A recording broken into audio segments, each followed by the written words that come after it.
नमस्कार प्यारे बच्चों, राजस्थान एलडीसी 2026 की इस साल की सबसे बड़ी भर्ती में आपका स्वागत है। राजस्थान एलडीसी 2026 की अगर आप तैयारी कर रहे हैं तो ये वीडियो आपके लिए खास होने वाली है, क्योंकि मैं लाया हूं पिछले साल के 2024 वाले पेपर का एक शानदार सॉल्यूशन, जैसा यूट्यूब पर अभी तक किसी ने नहीं करवाया है। हम देखेंगे इसमें पेपर में कैसे इस पेपर को बड़ी आसानी से क्रैक किया जा सकता है, कैसे हर सवाल में एक विशेष टेक्निक के माध्यम से सवालों को पूरा ना सॉल्व करते हुए कुछ ऐसी बेसिक टेक्निक्स की वजह से इजीली सॉल्व किया जा सकता है, आंसर किया जा सकता है ऑप्शन देकर। तो उन सारी टेक्निक्स पर, तमाम टेक्निक्स पर हम यहाँ जानकारी देंगे और ये पूरा पेपर सोल्यूशन आपको मिल रहा है आकाश गणित यूट्यूब चैनल पर, और इस पर पूरी प्रॉपर आपको क्लासेस मिलने वाली हैं। पहले हम देख लेते हैं कि एक बार किस टाइप के क्वेश्चंस 2024 में आए थे और 2026 में किस तरीके के सवाल आ सकते हैं, इस पर हम चर्चा करने जा रहे हैं। आज की क्लास आपके लिए काफी इंपॉर्टेंट होने वाली है। सबसे पहले देखो, ये स्टैटिक्स का क्वेश्चन पूछा जाता है। इसके अंदर हम सवाल को मीडियन और मोड से रिलेटेड, जो हम 10th क्लास में पढ़ते थे, सारणी से रिलेटेड सवाल, उन पर चर्चा करते हैं। लेकिन ये सवाल बहुत कुछ खास सवाल नहीं है, इजी क्वेश्चन है। देखो कैसे इसको करना होता है, ध्यान देना। इसमें क्या है, मीडियन और मोड की बात की है, ठीक है। मीडियन यानी कि माध्यिका और मोड का मतलब होता है बहुलक, ठीक है। बहुलक, दो चीजों की यहां पर बात की है। तो सवाल में बोल रहा है कि ये डेटा दिया हुआ है, ये जो डेटा दिया हुआ है इसमें आपको और 24 में से, और 24 इन सवालों में 24 में से आपको फाइंड करना है 2 गुणा माध्यिका माइनस मोड का मान बताना है क्या है। तो सबसे पहले जो आपके पास में नंबर्स लिखे हुए हैं, इन नंबर्स को आप आरोही क्रम में लिखेंगे। आरोही क्रम, या इंग्लिश में इसको असेंडिंग ऑर्डर लिखते हैं, यानी कि छोटे नंबर से और बड़े क्रम की ओर बढ़ते हुए हम चलेंगे। सबसे पहले क्या लिखेंगे, हम सबसे छोटा नंबर ढूंढेंगे। इनमें सबसे छोटा कौन सा है, तो आप कहोगे कि सबसे छोटा नंबर 3 है। इसके बाद में नंबर आएगा 5, इसके बाद में नंबर है 8, फिर 8 को एक और बार लिखेंगे क्योंकि 8 दूसरी बार भी उपलब्ध है यहाँ। उसके बाद 11, 13, 19 और 24, 11, 13, 19 और 24, इस तरीके से हम नंबर्स को लिख लेंगे, ठीक है। अब दो बातें पूछी गई है कि माध्यिका क्या होती है और मोड क्या होता है। मोड क्या होता है, तो ध्यान देना कि माध्यिका क्या होती है कि टोटल नंबर्स में से जो दो नंबर बीच में, उनके बीच का नंबर ही, या उन बीच वाले दो नंबर्स का एवरेज ही अपनी माध्यिका कहलाती है। जैसे जैसे मैं बात करूं यहां पर, तो ये टोटल 8 नंबर है, 1 2 3 4 5 6 7 8। तो 8 में से 4 नंबर इधर हटाओ, 4 नंबर इधर हटाओ, ठीक है। तो बीच वाले जो दो नंबर बच रहे हैं हमारे पास में, वो ये दो नंबर हमारे पास में बच रहे हैं। इन दोनों का एवरेज, 8 और 11 का एवरेज ही आपका कहलाता है माध्यिका। ये आपकी कहलाती है माध्यिका, इसको हम माध्यिका कहते हैं, या इंग्लिश में बोला जाता है इसे मीडियन, इसको बोला जाता है मीडियन। तो ये मीडियन की वैल्यू हुई। और मोड होता है बहुलक। बहुलक यानी कि, बहुलक यानी कि जो ज्यादा बार, सबसे ज्यादा बार रिपीट हो रहा हो उसको हम बहुलक कहते हैं। तो यहाँ पर सबसे ज्यादा बार कौन सा रिपीट हुआ है, 3, 5, 8, 8, 11, 13, 19 और 24 में 8 एक ऐसा नंबर है जो दो बार रिपीट हुआ है। तो मोड की जो वैल्यू निकल के आने वाली है, मोड की निकलने वाली है वैल्यू 8, ठीक है। तो माध्यिका मिल गई और मोड मिल गया। हमसे पूछा गया है 2 गुणा मीडियन माइनस मोड, या 2 गुणा माध्यिका माइनस मोड पूछा गया है। तो 2 गुणा माध्यिका, माध्यिका कितनी है, 19/2 है। तो 19/2 यहां लिखो और इसमें से माइनस कर दो बच्चों 8। ये जैसे ही आप 8 माइनस करने जाएंगे तो 2 से 2 कैंसिल हो जाएगा, और 19 में से 8 माइनस करने पर 11 आपका उत्तर आ जाएगा। ये आपके पहले सवाल का उत्तर है, डी ऑप्शन। उम्मीद करता हूं आपको बहुत अच्छे समझ में आया होगा। ऐसे ही हर सवाल आप समझोगे यहाँ पर कि किस तरीके के सवाल आपके एग्जाम में पूछे गए हैं। ये देखो एग्जैक्टली पेपर से निकाले हुए सवाल हैं ये सवाल। ये जो सवाल है आपको मिला है, हाँ, ये सवाल है आपके हाइट एंड डिस्टेंस वाले चैप्टर का, या त्रिकोणमितीय ट्रिग्नोमेट्री वाले चैप्टर का, जिसमें ऊंचाई दूरी से रिलेटेड सवाल पूछे जाते हैं।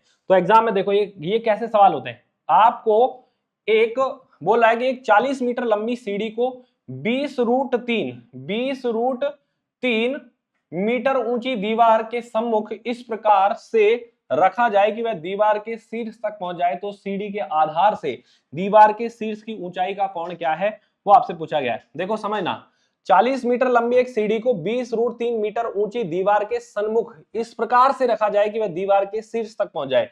तो ये जो सवाल है ना, अब कैसे करना है, आपको जैसे ये देखो, आपको एक राइट एंगल ट्रायंगल बनाना है। ये आपकी दीवार है, ये आपकी दीवार है और ये आपकी सीढ़ी है। ध्यान रखना, ये आपकी सीढ़ी मैंने बना दी है यहां पर, ठीक है। सीढ़ी बना देता हूं मैं प्रॉपर। ये एक सीढ़ी आपके सामने है, इस तरीके से ये लगी हुई है, ठीक बात। इस तरीके से दीवार, दीवार ये है आपके लिए, ये दीवार है, इस पर ये सीढ़ी लगी हुई है, इस तरीके से ये लगी हुई है। कह रहा है देखो, इस तरीके से रखी जा रही है कि वह दीवार के शीर्ष तक पहुंच जाए, मतलब यहां से और दीवार के शीर्ष तक एक सीढ़ी पहुंच जाए, इस तरीके से लगी हुई है। सीढ़ी के आधार से, सीढ़ी का आधार क्या है, आधार मतलब इस पॉइंट से दीवार के शीर्ष की ऊंचाई का कोण क्या है, दीवार के शीर्ष यानी कि इसका ये जो कोण है, इस कोण के बारे में पूछ रहा है। मान लो इस कोण को थीटा मान लेते हैं, तो इस कोण के बारे में पूछ रहा है कि क्या वैल्यू है। यदि दिया हुआ है सीढ़ी की लंबाई, सीढ़ी की 40 मीटर लंबी सीढ़ी है, सीढ़ी की लंबाई 40 मीटर है और 20√3 मीटर ऊंची दीवार है, 20√3 मीटर ऊंची दीवार है, ठीक है। अब ये सवाल आया, ये एग्जाम में पूछा हुआ सवाल है। अब देखो क्या ट्रिग्नोमेट्री इसके अंदर लगती है वो हम सीखने जा रहे हैं। हम ये कहते हैं, आप सबने पढ़ा होगा एक बात, लाल बटे कक्का, और इंग्लिश वाले पढ़ते हैं PBP अपॉन HHA, ठीक है। पाकिस्तान भूखा प्यासा और हिंदुस्तान हरा भरा। तो उस तरीके से हम ये बात समझते हैं, PBP पाकिस्तान, ठीक है, PBP, ठीक है, अपॉन HHB, ये हम फॉर्मूला पढ़ते हैं इंग्लिश मीडियम वाले। और लाल बटे कक्का पढ़ते हैं हम, लाल बटे कक्का पढ़ते हैं हिंदी मीडियम में, ठीक है। तो आप ये कहोगे कि अगर ये एंगल दिया हुआ है थीटा, तो इसके सामने वाली भुजा कहलाती है लंब और इसके पास वाली भुजा कहलाती है हमेशा आधार, ठीक है। ये 90 डिग्री के सामने, 90 डिग्री के सामने हमेशा कहलाता कर्ण। ये बात हमें ध्यान रखनी है यहां से। तो आप ये जानते हो कि लाल बटे कक्का में ये साइन के लिए होता है, ये कॉस के लिए होता है, ये टेन के लिए होता है। तो साइन के लिए हमारे पास में जो रेशो होता है वो लाल बटे कक्का होता है। यानी कि लाल बटे कक्का का अगर हमको रेशो लिखना है, तो लंब बटे कर्ण का अगर रेशो लिखना है, तो ये लंब है और ये कर्ण है। तो थीटा के सामने लंब और कर्ण का रेशो साइन थीटा देता है। तो साइन थीटा की वैल्यू आप लिखने जाओगे तो 20√3/40 हम लिख देंगे, 20√3/40 हम लिख देंगे। ये हमारे पास में साइन थीटा की वैल्यू आएगी और 20 से कट जाएगा बच्चों ये 2 बार।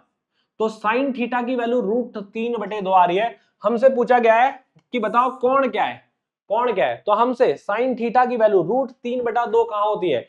तो याद रखना कि साइन थीटा की वैल्यू, साइन थीटा की वैल्यू √3/2 कहां होती है। तो आप कहोगे कि साइन 60 डिग्री की वैल्यू, साइन 60 डिग्री की वैल्यू, साइन 60 डिग्री की वैल्यू होती है √3/2। तो कितना एंगल निकल के आ जाएगा यहां से, थीटा की वैल्यू 60 डिग्री निकल के आ जाएगी। सी ऑप्शन ही आपका करेक्ट आंसर निकल के आ जाएगा। ऐसा हम इस सवाल को करेंगे, इसके पीछे पूरी त्रिकोणमिति लग रही है। चलो आगे, ये सवाल सिंप्लीफिकेशन का सवाल है। इसके अंदर बोर्ड मास रूल का यूज होता है, बोर्ड मास रूल का यूज होता है। उम्मीद करता हूं कि अभी आप ये जानते होंगे। नहीं जानते हैं अगर आप, तो पूरा का पूरा कोर्स YouTube पर अपलोड किया जा रहा है। अगले 45 डेज में आपको पूरा एक टॉप क्लासेस जो क्वेश्चंस है, टॉप क्वेश्चंस है एग्जाम के अंदर जो पूछे जा सकते हैं या पूछे गए, उन पूरे सवालों का संकलन एक बहुत ही कम क्लासेज में, एक गागर में सागर भरने जैसी क्लासेस के रूप में मैं आपके सामने लेके आ रहा हूं। सारी वीडियोस अपलोड की जाएंगी, कोई भी लाइव नहीं होगा क्लास। कारण क्या है उसका कि बीच में कमेंट पढ़ने में ज्यादा टाइम वेस्ट होता है, वैसा नहीं होगा। यहां पर पूरी प्रॉपर क्लासेज आपके लिए उपलब्ध करवाई जाएंगी। चलिए सवाल को सॉल्व करते हैं एक बार, क्या इसका आंसर आ रहा है। देखो सबसे पहले बोर्ड मास रूल में हम ब्रैकेट को सॉल्व करते हैं। बी का मतलब होता है ब्रैकेट, और ब्रैकेट होते हैं 3 तरीके के, ब्रैकेट होते हैं 3 तरीके के। सबसे पहले इसको बोलते हैं छोटा, मंझला और बड़ा। छोटा, मंझला, बड़ा, स्मॉल, करली, लार्ज। छोटा, मंझला, बड़ा। तो सबसे पहले छोटे ब्रैकेट को हम सॉल्व करते हैं। तो इस सवाल के अंदर 2 छोटे ब्रैकेट हैं। देखो ये वाला बड़ा है, ये वाला बड़ा ब्रैकेट है, इसको हम मंझला ब्रैकेट कह रहे हैं, इसको हम मंझला ब्रैकेट कह रहे हैं। और मंझला ब्रैकेट के अंदर 2 छोटे ब्रैकेट हैं। तो पहले 2 छोटे ब्रैकेट्स को सॉल्व करेंगे। तो हम कहेंगे कि 4 में से 2 माइनस करेंगे तो भाई 2 आएगा प्लस। ये देखो 2 + 8/13, इसको अलग से सॉल्व कर लेते हैं एक बार। तो हम कहेंगे कि अगर मैं यहाँ पर 1 लिख दूं तो ज्यादा दिमाग लगाने की जरूरत नहीं है, आप क्रॉस में मल्टीप्लाई कर दो ऐसे। 13 गुणा 2 26 और 8 गुणा 1 8। 13 गुणा 2 26 और 8 गुणा 1 8। अगर प्लस का साइन है तो जोड़ दो, तो 26 और 8 सीधा लिखो 34 बटे 13। 13 हम लिख देंगे यहाँ पर 34 बटे 13, तो ये वैल्यू आ रही है 34 बटा 13। ठीक है, अब ये दोनों ब्रैकेट सॉल्व होकर मंझले ब्रैकेट में मिल चुके हैं। अब ये आगे वाला सॉल्व, अब इसका नंबर है, अब इसको सॉल्व करेंगे तो हम कहेंगे कि 13 दूनी 26, यहाँ पे वापस एक अपॉन लिख देंगे, तो मल्टीप्लाई करेंगे क्रॉस में। 13 को 2 से मल्टीप्लाई करेंगे 26, 1 को 34 मल्टीप्लाई करेंगे 34, तो 26 और 34 जोड़ के देखो आप, 26 और 34 जोड़ के देखो, जोड़ना बहुत अच्छा होना चाहिए आपके। ये वैल्यू आएगी 60 के बराबर, किसके बराबर, 60 के बराबर। तो ये वैल्यू आ रही है हमारे पास में 60 बटे 13। इस ब्रैकेट को भी मैं सॉल्व कर चुका हूं। आगे 8 में से 5 माइनस करेंगे तो 3 आएगा, तो वैल्यू आ रही है 3 भाग 60 बटे 13, और ये बड़े ब्रैकेट के अंदर हमारे पास में वैल्यू बच गई है, तो 3 भाग 60 बटे 13। अब देखो आप ये जानते होंगे कि अगर मैं ए में भाग दूं बी बटा सी का, ये इंपॉर्टेंट बात है, बोर्ड मास रूल के अंदर हम पढ़ते हैं, तो ये भाग वाली चीज गुणा में बदलकर पलट जाती है, बी अपॉन सी की जगह सी अपॉन बी हो जाती है। ये चीज हमको ध्यान रखनी है कि भाग वाली चीज पलटकर सी अपॉन बी हो जाती है, तो इसको भी ऐसे पलट लेंगे, तो हम लिखेंगे 3 गुणा 13 बटे 60। 13 बटे 60 ये जैसे लिखेंगे तो 3 से 60 कर जाएगा 20 बार, उत्तर आएगा आपका 13 बटे 20। देखते हैं कौन सा ऑप्शन है 13 बटे 20 वाला। 13 बटे 20 वाला कौन सा ऑप्शन है, तो भाई हमको मिल गया है, 13 बटे 20 वाला ऑप्शन। डी ऑप्शन ही आपका करेक्ट आंसर निकल के आ जाएगा, डी ऑप्शन इसका आंसर दे देंगे। ठीक है, ये हो गए अपने 3 सवाल। चौथे सवाल पे चलते हैं। चौथा सवाल देखो, आपको अगर अंडर रूट के अंदर, ध्यान रखना, अंडर रूट के अंदर ऐसे नंबर निकल के आ जाए ए प्लस माइनस, ऐसे अंडर रूट के अंदर फिर वही नंबर, फिर प्लस माइनस कोई भी साइन हो, फिर ए प्लस माइनस अंडर रूट, फिर ऐसे अनंत तक अगर जा रहा है, ठीक है, अनंत तक जा रहा है ऐसे, तो इस नंबर के ऐसे टुकड़े करो, इस नंबर के ऐसे फैक्टर देखो, इस नंबर के ऐसे गुणनखंड करो, इस नंबर के ऐसे टुकड़े करो, जैसे मैंने x और y इन दोनों को गुणा करने पर ये नंबर आता है, लेकिन टुकड़े ऐसे करने हैं कि अंतर 1 का आए, x और y का अंतर कितने का आए, 1 का आए, ऐसे नंबर आपको देखना है। ठीक है, तो आप ये कहोगे कि अगर x माइनस वाई बराबर 1 है, तो प्लस साइन आ रहा है तो बड़े वाला नंबर आपका उत्तर हो जाएगा, और माइनस साइन ले रहे हैं हम, तो छोटे वाला आपका उत्तर आ जाएगा। ठीक है, जैसे यहाँ पे कैसा साइन है, प्लस का साइन है, तो इस 90 के ऐसे टुकड़े करो कि अंतर 1 का आ जाए, तो आप कहोगे कि 10 गुणा 9 90 होता है और अंतर 1 का है, साइन कैसा है, प्लस का साइन है, तो आपका उत्तर 10 आ जाएगा। 10 आप उत्तर दे सकते हो। ये सिंप्लीफिकेशन वाले पोर्शन से सवाल पूछा गया है, राजस्थान एलडीसी 2024, यानी कि प्रीवियस ईयर में ये सवाल पूछा गया है। ठीक है, बहुत ही सिंपल क्वेश्चन होते हैं एग्जाम के अंदर, ज्यादा मुश्किल नहीं होते, बस समझने की बात है। तो प्रॉपर एक सिस्टमेटिक तरीके से जब आप चैप्टर वाइज इसको पढ़ेंगे तो ये सारे सवाल एकदम आसान होने वाले हैं। देखते हैं अगला सवाल आपके लिए क्या कहना चाह रहा है। कह रहा है कि यदि दो संख्याओं में 24 का अंतर है, कितने का अंतर है, 24 का अंतर है, दो संख्याओं में अंतर दे रखा है 24 का।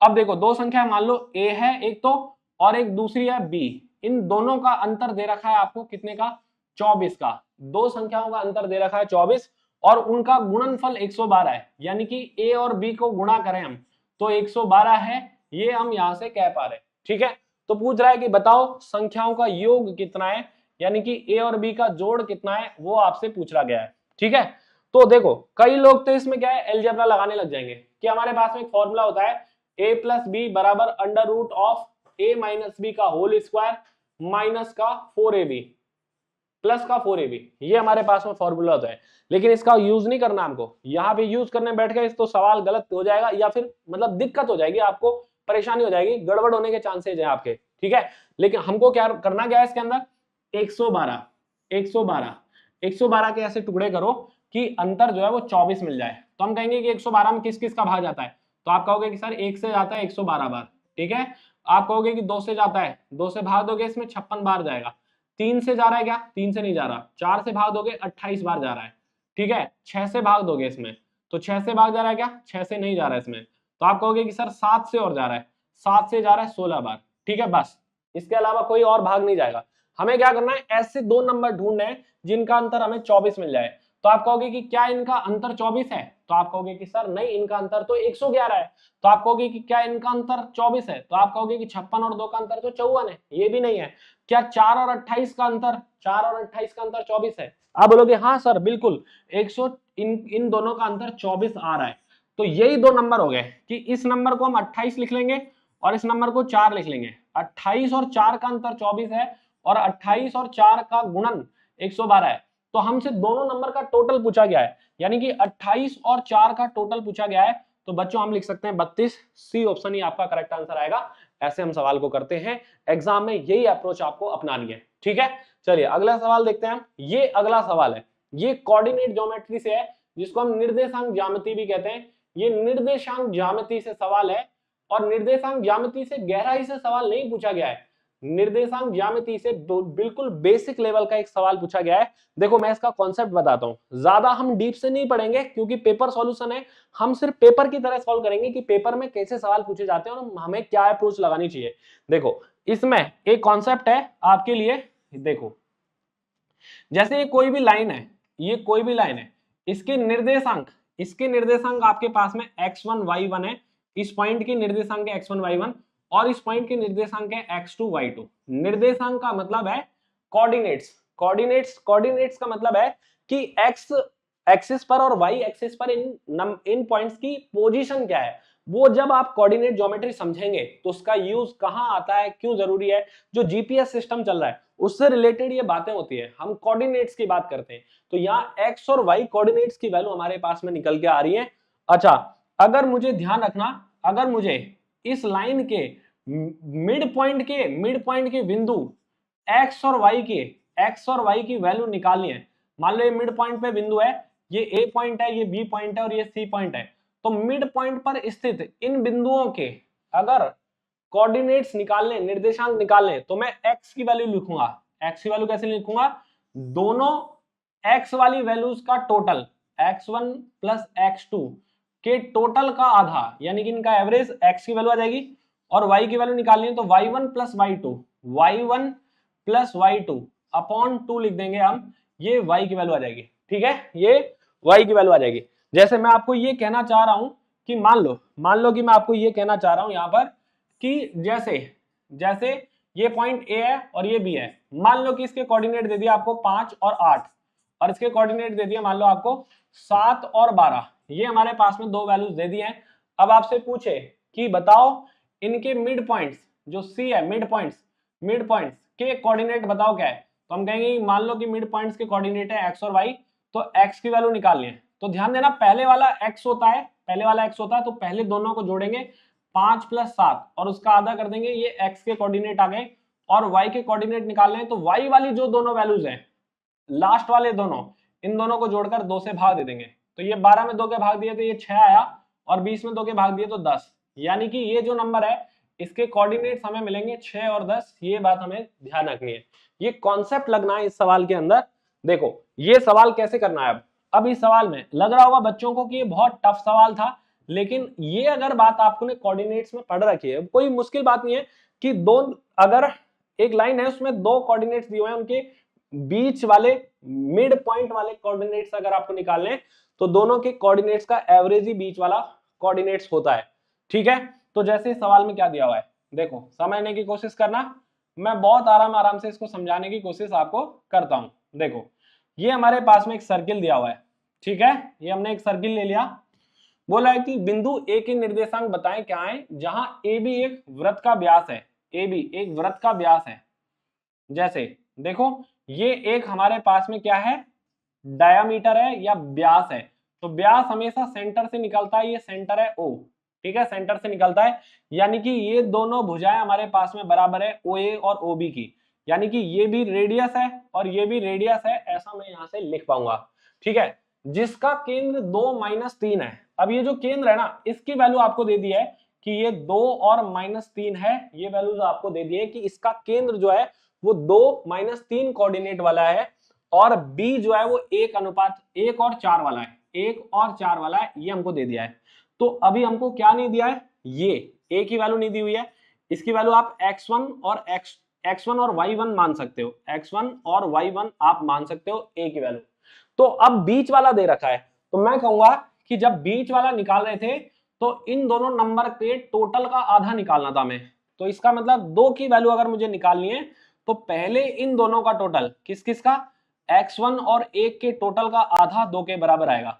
तो मैं कहूंगा कि x1 की वैल्यू 2 गुणा 2 करने पर ये 2 इधर आएगा 4, x1 प्लस 1 की वैल्यू 4 आएगी, इसका मतलब x1 की वैल्यू कितनी आ जाएगी 3। कौन सा ऑप्शन ऐसा है जिसमें 3 दिख रहा है, तो आप कहोगे कि इसमें नहीं है, इसमें नहीं है, इसमें नहीं है, तो उत्तर आपका सी ऑप्शन, डायरेक्ट ही आप आंसर लगा सकते थे।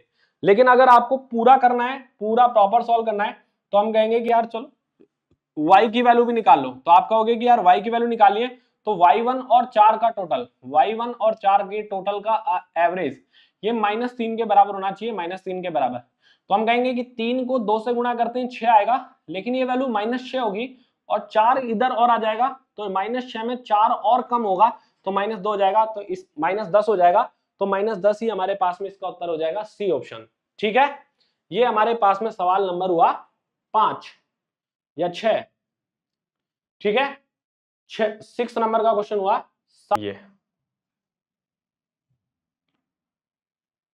नेक्स्ट क्वेश्चन अपने पास में ये है, ये सवाल बहुत ही जबरदस्त सवाल है। देखो इसमें क्या कह रहा है, एक तो आपको इसमें 2 फॉर्मूले याद रखने हैं। ठीक है, जैसे जैसे मैं आपको ये बताता हूं कि अगर कोई भी आपके पास में ये एक घनाभ दिया हुआ है या एक कमरे की शेप दी हुई है, तो इसमें इसको लेंथ बोलेंगे, ये ब्रेथ है और ये आपके पास में हाइट है। ध्यान देना, ये लेंथ है, ये ब्रेथ है और ये हाइट है। ठीक है, ये मैं दे रखे। तो इसमें चारों दीवारों का क्षेत्रफल अगर आप निकालने जाते हो, चारों दीवारों का क्षेत्रफल, चारों दीवारों का क्षेत्रफल,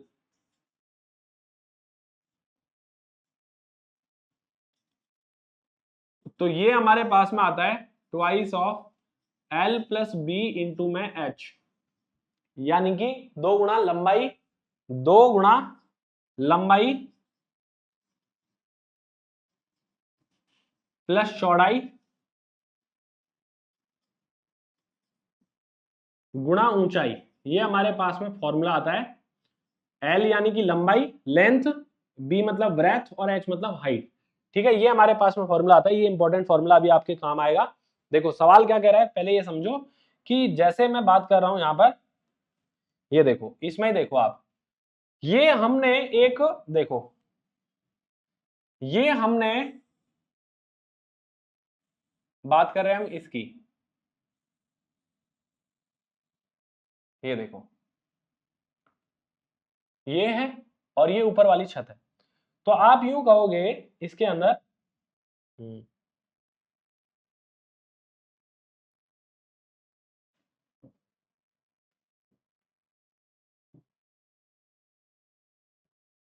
ओके पूरा आ रहा है, देखो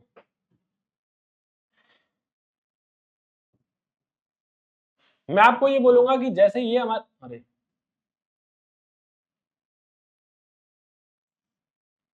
जैसे हमारे पास में ये जो छत, ये जो फर्श वाला हिस्सा है ना, फर्श वाला हिस्सा है, उतना ही हमारे पास में एरिया ये छत वाला हिस्सा होगा, ये वाला एरिया और ये छत वाला एरिया बराबर होगा, क्योंकि ये लंबाई है और ये चौड़ाई है। आयत और आयत बनेगा नीचे ही और आयत ही बनेगा ऊपर।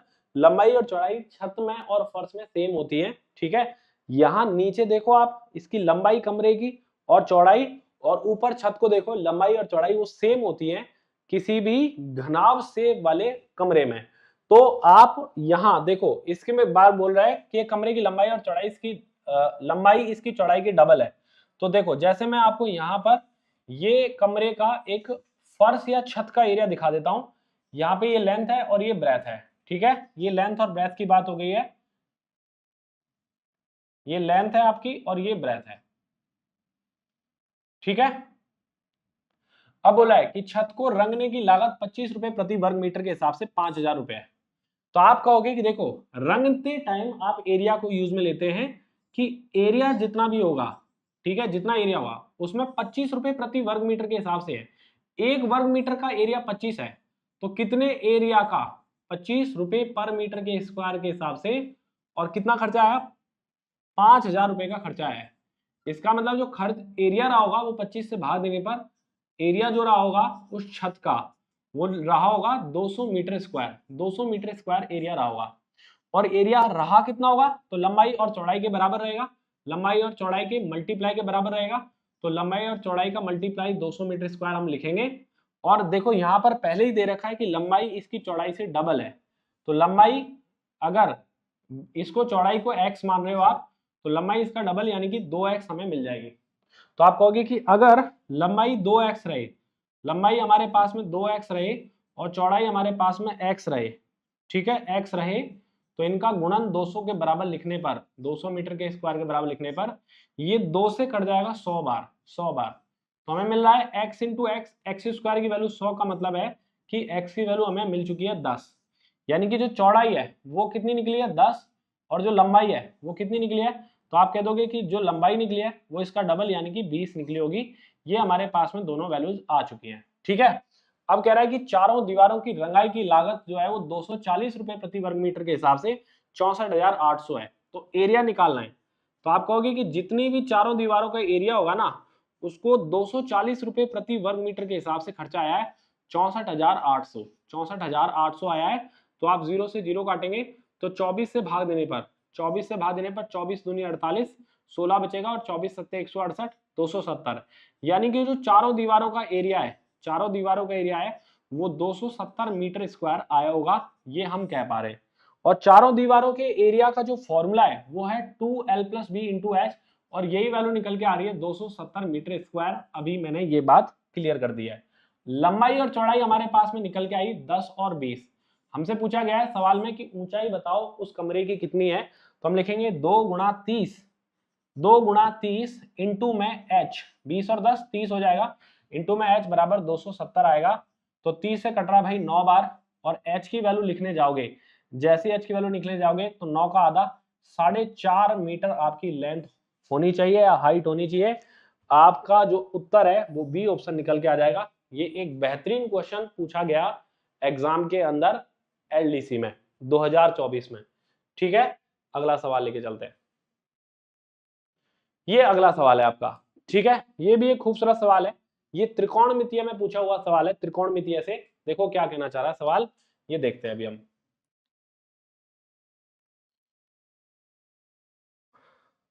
ये सवाल है, ठीक है। कह रहा है कि जमीन से 300 मीटर की ऊंचाई पर उड़ने वाला एक हवाई जहाज, जैसे ये जमीन है आपके लिए, ये आपने जमीन बना दी, ये जमीन है, ठीक है। जमीन से कितने मीटर ऊपर उड़ रहा है, जमीन से 300 मीटर की ऊंचाई पर उड़ रहा है एक हवाई जहाज। जैसे मैं ये मान रहा हूं कि ये जमीन से 300 मीटर की ऊंचाई है, 300 मीटर की ऊंचाई पर, 300 मीटर की ऊंचाई पर ये एक हवाई जहाज यहाँ पर उड़ रहा है। ये एक हवाई जहाज मैंने मान लिया है कि इधर उड़ रहा है, ठीक है, ठीक है। हवाई जहाज उसी क्षण ऊर्ध्वाधर से दूसरे विमान के ऊपर से गुजरता है, ये किसी दूसरे विमान के ऊपर से गुजरता है, ठीक है। मतलब आप ये मानोगे कि यहाँ पर कोई एक और विमान है उसके ऊपर से गुजर गया है, ठीक है, दूसरे विमान के ऊपर से गुजरता है। जब जमीन पर एक ही बिंदु से दोनों विमानों का उन्नयन कोण 60 डिग्री और 45 डिग्री है।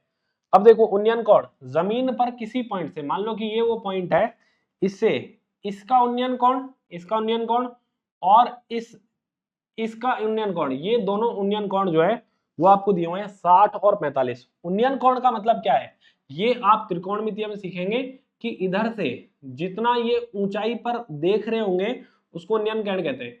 मतलब जमीन से जितना ऊपर देख रहे होंगे हम उसको उन्नयन कोण कहते हैं। तो बड़ा वाला एंगल दिया हुआ है इसने 60 डिग्री, बड़ा वाला एंगल दिया हुआ है इसने 60 डिग्री, जबकि छोटा वाला एंगल दिया हुआ है इसने 45 डिग्री, 45 डिग्री ये आपको दिया हुआ है। और जमीन से ऊपर 300 मीटर ऊपर कौन उड़ रहा था, पहले वाला जहाज। तो 300 मीटर की लेंथ हमें ये वाली दी हुई है, ठीक है। तो कह रहा है कि जमीन से निचले विमान की ऊंचाई बताओ क्या है। तो निचला जो विमान है, निचला जो विमान है इसकी हाइट आपसे पूछ रहा है कि बताओ ये हाइट कितनी है, वो आपसे पूछी गई है, ठीक है। अब देखो इस सवाल के अंदर आप जब ट्रिग्नोमेट्री पढ़ने जाते हो तो कुछ बेसिक फॉर्मूलेज को या बेसिक रिलेशंस को आपको ध्यान रखना पड़ता है।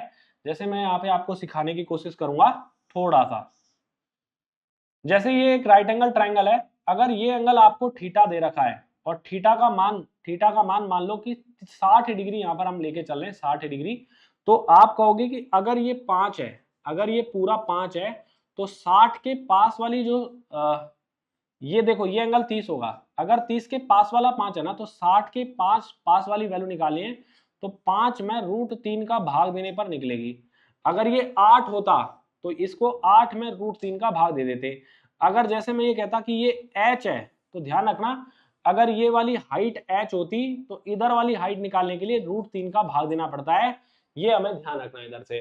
तो मैं कहूंगा कि पूरी अगर मेरे पास में 300 लेंथ है, पूरी हमारे पास में 300 लेंथ है, तो ये जो लेंथ आने वाली है वो 300 में, क्योंकि 60 के पास वाली भुजा है तो 300 में √3 का भाग देके ये वैल्यू निकल के आ जाएगी यहां से यहां तक की। ठीक है, 300 बटे √3 हमारे पास ये वैल्यू निकल के आएगी। अब दूसरा स्टैंडर्ड बात मैं आपको बताना चाहूंगा। दूसरी स्टैंडर्ड बात क्या है कि अगर हमारे पास में कोई त्रिभुज जिसमें ये एंगल 45 डिग्री दे रखा हो, तो आप जानते हो कि ये 90 है, ये 45 है, तो दूसरा भी 45 हो जाएगा। तो दो कोण बराबर होने पर सामने की दोनों भुजाएं बराबर होती हैं। इस बात का यूज करना है कि अगर ये ए साइड होगी तो इधर वाली भी ए साइड होगी। तो अगर ये 45 डिग्री का एंगल दिख रहा है तो इधर वाला ये एंगल भी 45 डिग्री होगा, क्योंकि 90 डिग्री का होने पर ये 45 है तो त्रिभुज के तीनों कोणों का योग 180 होने पर ये भी 45 हो जाएगा। 90 ही है तो इन दोनों का टोटल भी 90 आएगा, ये 45 है तो दूसरा भी 45 का हो जाएगा। ठीक है, तो ये पास वाली भुजा अगर हमारे पास में 300 बटा √3 दी हुई है तो सामने वाली भुजा भी 300 बटा √3 आएगी। तो 300 बटा √3 ही आपका इस सवाल का उत्तर निकल के आ जाएगा। नीचे वाले विमान की हाइट कितनी है? 300 बटा √3। लेकिन आप कहोगे कि सर ऐसा तो कोई भी ऑप्शन हमें दिख ही नहीं रहा है, 300 बटा √3 तो हमें कोई ऑप्शन दिख ही नहीं रहा है।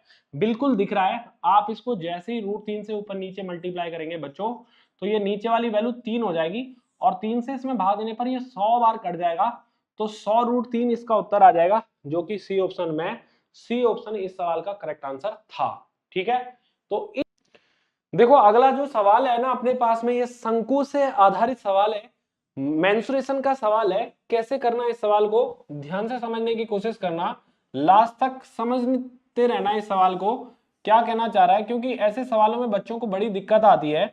हमको एक शंकु दिया हुआ है, एक हमको दिया हुआ है शंकु,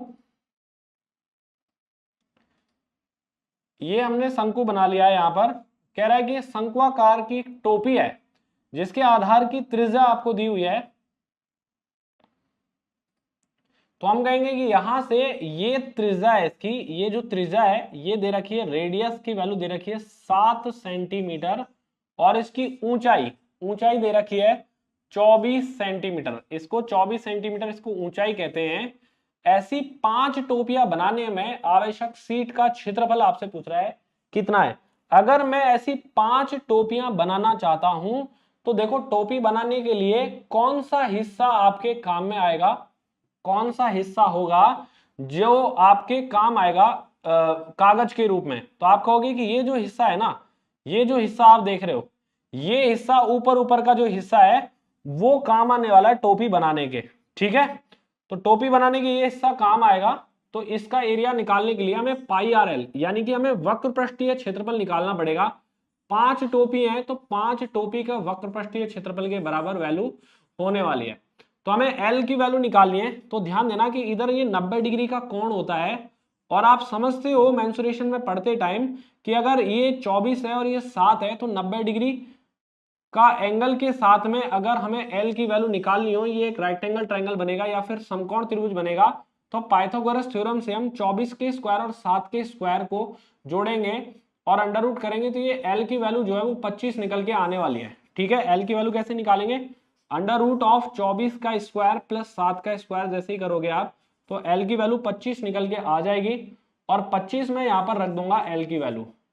आर की वैल्यू यहाँ 7 है, पाई की वैल्यू 22/7 लेंगे और 5 वैल्यू दे रखी है 5 टोपियों के लिए, तो आप 7 से 7 सॉल्व कर देंगे। तो कुछ लोग तो ऐसे है कि 22 गुणा 5 110 को 25 से गुणा करने पर 2750 बता देंगे। कुछ ऐसे भी देख सकते हैं कि 25 का मल्टीपल होना चाहिए आंसर में, तो 25 का मल्टीपल ना तो ये है और बाकी के तो तीनों हैं, और 11 से भाग जाना चाहिए, क्योंकि 22 11 का मल्टीपल है, तो 11 से इसमें भाग नहीं जा रहा है और ना ही इसमें जा रहा है, तो एक ही ऑप्शन है सी ऑप्शन जिसमें 11 का भाग जा रहा है, तो सी ऑप्शन आप आंसर कह सकते हो। ठीक है, अगले सवाल की तरफ चलते हैं। अगला सवाल है आपके लिए ये, देखो ये ट्रिग्नोमेट्री का एक बढ़िया सवाल है, ऐसा एग्जाम में पूछा हुआ सवाल है 2024 के अंदर। मैं शॉर्ट्स में भी ऐसे सवाल ले रहा हूं आपके लिए। देखो कैसा सवाल है, यहां आपको ये ध्यान रखना है कि साइन ए और साइन कॉस बी बराबर होंगे, साइन ए और कॉस बी बराबर होंगे यदि ए प्लस बी 90 डिग्री हो। अगर दोनों एंगल का टोटल 90 डिग्री हो तो साइन और कॉस बराबर होंगे, ये एक रूल है। तो आप कहोगे कि यार साइन और कॉस में क्या इन दोनों एंगल का टोटल 90 डिग्री आ रहा है, तो आप कहोगे कि 29 और 61 तो 90 ही होते हैं, इसका मतलब ये दोनों बराबर हैं और बराबर होने पर ये कट जाएंगे, यानी कि वैल्यू कितनी आएगी, 1 आएगी।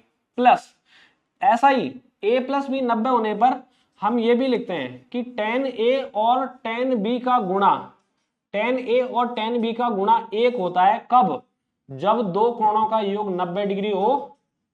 तो tan a मतलब इस एंगल का और इस एंगल का टोटल अगर 90 डिग्री है तो हम कह पाएंगे कि tan a into tan b 1 के बराबर होगा। तो आप देखो ये 11 डिग्री है और ये 79 डिग्री है, ये 79 डिग्री है, तो इन दोनों का टोटल कितना है, तो आप कहोगे कि ये 90 डिग्री है, तो इनका गुणन होगा 1 के बराबर, ये गुणन 1 के बराबर होगा। उसी तरीके से आप 31 डिग्री और 59 डिग्री को गुणा करेंगे, tan 31 और 59 डिग्री गुणा करेंगे तो ये भी वैल्यू 1 के बराबर हो जाएगी, क्योंकि tan a into tan b, a और b का टोटल 90 डिग्री है, तो tan a into tan b का टोटल गुणा जो है वो 1 आएगा, तो ये भी 1 और ये भी 1, 1 गुणा 1 करने पर 1 और tan 45 भी 1 आएगा, यानी कि ये पूरा सॉल्व होने पर 1 आ रहा है, 1 को 2 से गुणा करने पर 2 आएगा, माइनस का। देखो अब मैंने बताया कि साइन और कॉस भी बराबर होते हैं जब a प्लस बी 90 होता है, तो साइन 70 की जगह मैं कॉस 20 लिख सकता हूं, क्योंकि ये बराबर होंगे, अगर 90 डिग्री का टोटल है तो बराबर होंगे, तो साइन स्क्वायर 70 की जगह मैं कॉस स्क्वायर 20 लिख दूंगा। इसका मतलब साइन स्क्वायर 20 और cos square 20 sine square theta plus cos square theta वाला फॉर्मेट बनेगा, यानी कि ये वैल्यू 1 आएगी। 1 को 3 से गुणा करने पर 3 आएगा और 3 जोड़कर 3 घटाने का मतलब आंसर 0 आना है, डी ऑप्शन करेक्ट आंसर आ जाएगा। ठीक है, ये बेहतरीन क्वेश्चन था आपके लिए जो आपको पढ़ना है। देखो लास्ट तक अगर आप वीडियो देखते रहोगे और समझते रहोगे ना, तो आपको मैं 100% पूरा का पूरा सिलेबस भी करवाऊंगा और ये चीजें समझा भी पाऊंगा, आपको पेपर तक कोई भी दिक्कत नहीं आने वाली है। अगर अभी तक आपने पढ़ना शुरू नहीं किया है और अगर आप अभी भी इंतजार में हो कि कुछ चमत्कार हो जाए, तो वो चमत्कार हो सकता है अगर आप ये मेरी क्लासेस देख लो, तो आप समझ सकते हो कि कॉन्सेप्ट कैसे काम में लिए जाते हैं। ठीक है, चलिए अगला अपने पास में सवाल है ये, देखो 1 minus sine square theta upon 1 plus cos theta plus 1 plus cos theta upon sine theta minus sine theta upon 1 minus cos theta बराबर पूछा गया है, क्या है। देखो आप, तो ये जो सवाल है ना, इसमें क्या करना है, आपको पहचान करनी है। मैं अगर इस वैल्यू को, इन दोनों वैल्यूज को पहले सॉल्व कर लूं, इन दोनों वैल्यूज को पहले सॉल्व कर लूं, तो देखो क्या आएगा। तो मैं कहूंगा कि यार ये इधर गुणा होगा, तो आप कहोगे कि 1 प्लस कॉस थीटा गुणा होगा 1 माइनस कॉस थीटा से, 1 प्लस कॉस थीटा गुणा होगा 1 माइनस कॉस थीटा से, तो ये तो a plus B into A minus B का फॉर्मूला लगेगा और a square minus B square होगा, तो a स्क्वायर मतलब 1 का square minus cos square theta होगा, तो 1 माइनस कॉस स्क्वायर थीटा तो कितना होता है, साइन स्क्वायर थीटा होगा, ऐसा हम लिख पाएंगे। तो ये बात देखो, यहां जब ये इससे गुणा होगा ना, तो 1 plus cos theta into 1 minus cos theta, जो कि किसके बराबर आ रहा है, साइन स्क्वायर थीटा के बराबर, और ये जब इससे गुणा होगा, ये क्रॉस में मल्टीप्लाई होगा साइन थीटा से, तो ये भी साइन थीटा हो जाएगा, साइन स्क्वायर थीटा हो जाएगा, तो साइन स्क्वायर थीटा में से माइनस करोगे आप साइन स्क्वायर थीटा, तो 0 हो जाएगा, मतलब ये हिस्सा तो पहले से ही आपके पास 0 उपलब्ध है, ऐसा हम कह पाएंगे। यानी कि बेसिकली हमें सॉल्व यही हिस्सा करना है। तो चलिए इधर इसको सॉल्व कर लेते हैं, 1 minus sine square theta upon cos 1 plus cos theta, 1 plus cos theta. क्या आप जानते हैं कि sine square theta plus cos square theta बराबर होता है 1, तो यहां से साइन स्क्वायर थीटा की जगह लिख सकते हो आप 1 माइनस कॉस स्क्वायर थीटा और 1 माइनस कॉस स्क्वायर थीटा को लिख सकते हो 1 प्लस कॉस थीटा इंटू में 1 माइनस कॉस थीटा। जैसे यहाँ पे लिखा हुआ है कि 1 माइनस कॉस थीटा तो 1 plus cos theta into 1 minus cos theta के बराबर है। वही बात मैं यहाँ पर फिर से लगा दूं साइन स्क्वायर थीटा की जगह कि 1 माइनस, इसको लिख सकते हो आप 1 plus cos theta upon 1 minus cos theta ऊपर वाले को, और नीचे तो हमारे पास में लिखा हुआ है 1 प्लस कॉस थीटा, तो ये हिस्सा कट जाएगा इससे, और एक में से घटाएंगे 1 माइनस कॉस थीटा, तो एक में से एक कट जाएगा, और माइनस माइनस प्लस का साइन होने पर प्लस का कॉस थीटा, यानी कि डी ऑप्शन आपका करेक्ट आंसर आ जाएगा। ठीक है, ये सवाल था, लास्ट ईयर पूछा गया सवाल था ये। एक और सवाल आपके सामने है ये, the given table shows the number of students of humanities, science and commerce stream who were admitted in a university in the years 2005, 2006, 2007 और 2008।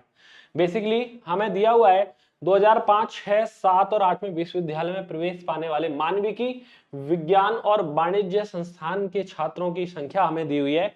जैसा इस टेबल में दिया हुआ है, मानविकी, विज्ञान और कॉमर्स के छात्रों की संख्या दी हुई है 4 अलग अलग वर्षों में, 2005, 2006, 2007 और 2008 के अंदर। दिया क्या है, पूछा क्या है हमसे, 2005 और 6 में मानविकी संस्थान में प्रवेश पाने वाले छात्रों की संख्या का अनुपात 2007 और 2008 में विज्ञान संख्याओं में एक साथ प्रवेश लिए गए का अनुपात क्या है। 2005 और 6 में मानविकी संस्थान, तो 2005 और 6 में मानविकी संस्थान तो ये है, यानी कि 970 और 812 जोड़ेंगे तो ये 1782 वैल्यू आ रही है, 1782 वैल्यू आ रही है इन दोनों की, 2005 और 6 में मानवीय संकाय में स्टूडेंट्स की संख्या, और 2007 और 8 में विज्ञान संख्याएं की संख्या, तो विज्ञान में ये है और 2007 और 8 की बात कर रहा है, तो ये दोनों वैल्यूज जो कि 1134 प्लस 810 दिख रही है, तो जोड़ने पर 1944 के बराबर वैल्यू आ रही है। इनका अनुपात आपसे पूछा गया है, तो अनुपात निकालने के लिए ये दोनों वैल्यूज मुझे 9 से कटती हुई दिख रही हैं, तो 9 से कैंसिल आउट कर देंगे इसको, तो 9 से एक बार 8 बचेगा, 9 से एक बार 8 बचेगा, 9 से 1718, 1708 2, ठीक है, यहाँ पे 2 है ये, ठीक है, यहाँ पे 1 2 है, 1782 क्या होगा, 82, 82 है, 1782। तो हम कहेंगे कि सॉल्व करने पर 9 से एक बार बचेगा 8, 9 से 9 बार बचेगा 7, 9 से 8 बार, ठीक है, फिर 9 से कैंसिल करेंगे, 9 से 2 बार 1 बचेगा, और 9 से 16 बार 144 में भाग चला जाएगा, फिर वापस 9 से कटेगा 22 बार, और फिर 9 से कटेगा इधर 24 बार, तो 22 और 24 2 से काटने पर 11:12, बी ऑप्शन आपका करेक्ट आंसर आ जाएगा। ठीक है, ये है आपके सवाल का उत्तर। लॉग का सवाल पूछा गया 2026 के अंदर, ये वाला 2024 के अंदर क्या कह रहा है, देखिए आप सवाल को देखो, एक रूल है इसके अंदर, रूल आपको पढ़ना होगा, रूल आपको समझना होगा कि लॉग में, लॉग अगर a to the power n दी हुई है और यहाँ पे a to the power m है, यानी कि कोई भी एक नंबर की पावर कुछ अलग यहाँ दी हुई है और दूसरे नंबर पावर यहाँ दी हुई है, तो इसको हम m अपॉन n सीधा ही लिख सकते हैं। ये हमारे पास में एक रूल है, m अपॉन n, यानी कि a को छोड़कर, यहाँ पर बेस तो सेम हो गया है, पावर्स जो बची हुई है m और n उनको सीधा ही हम लिख सकते हैं, तो m अपॉन n इसको लिखा जा सकता है। तो बेसिक बात क्या है इस सवाल में, ये जो 9 और 27 या 8 और 32 हैं, ये 3 की पावर में और ये 2 की पावर में है दोनों वैल्यूज, तो इनको लिखेंगे लॉग 9 जो लिखा हुआ है ना, इसको मैं लिख सकता हूं 3 का स्क्वायर, 3 का स्क्वायर लिख सकता हूं इसे, और 3 का क्यूब लिख सकता हूं 27 को, 3 का क्यूब लिख सकता हूं 27 को ऐसे, ठीक है, 3 का स्क्वायर तो 9 है और 3 का क्यूब 27 है, ऐसे लिखा जा सकता है। और इसको मैं लिखना चाहूंगा log 8, log 8, 8 को मैं लिखूंगा 2 का क्यूब, 2 का क्यूब, और 32 को मैं लिखूंगा 2 की पावर 5, 2 की पावर 5, ये मैं लिखूंगा। तो सॉल्व करने पर जैसे यहां पर अगर इसको थोड़ा सा और अच्छे से अगर हम क्लियर करना चाहें,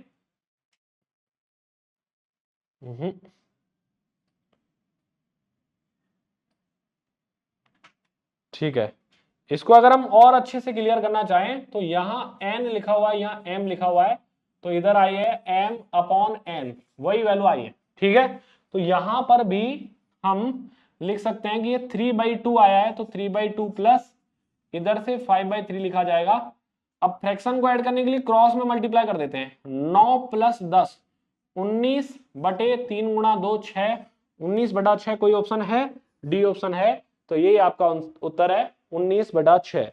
ठीक है, अगला सवाल ये देखो, यू की यू मैंने सवाल उठाए, इसमें क्वेश्चन नॉट अटेम्प्टेड वाला भी ऑप्शन आपको दिया हुआ है। ठीक है, देखो एक्स स्क्वायर, ये बड़ा खास सवाल है, मतलब ये मुश्किल सवाल है, ज्यादातर बच्चों से तो हुआ ही नहीं एग्जाम के दौरान। क्या कहना चाह रहा है, इसके अंदर दो आपके रूल लगने वाले हैं कि आप एक्स स्क्वायर प्लस 1/x² से पहले x प्लस 1/x निकालें और उसके बाद x³ प्लस 1/x³ निकालें। इसके दो रोड मैप है, मैं आपको समझा देता हूं कि एक्स स्क्वायर प्लस 1/x² कोई भी वैल्यू दे रखी हो, मान लो कि वैल्यू दी हुई है p, तो पहले अगर आप इससे x प्लस 1/x निकालना चाहोगे तो आप कहोगे कि इसमें 2 जोड़ो और इसका अंडर रूट कर दो, ये x प्लस 1/x की वैल्यू आ जाएगी। और अगर इससे आप क्यूब में जाना चाह रहे हो, क्योंकि यहाँ पे क्यूब में पूछा गया है, तो x³ प्लस 1/x³ की वैल्यू पूछे, तो जो ये वैल्यू आ रही है, मान लो कि इसको सॉल्व होने पर k आ जाती है वैल्यू।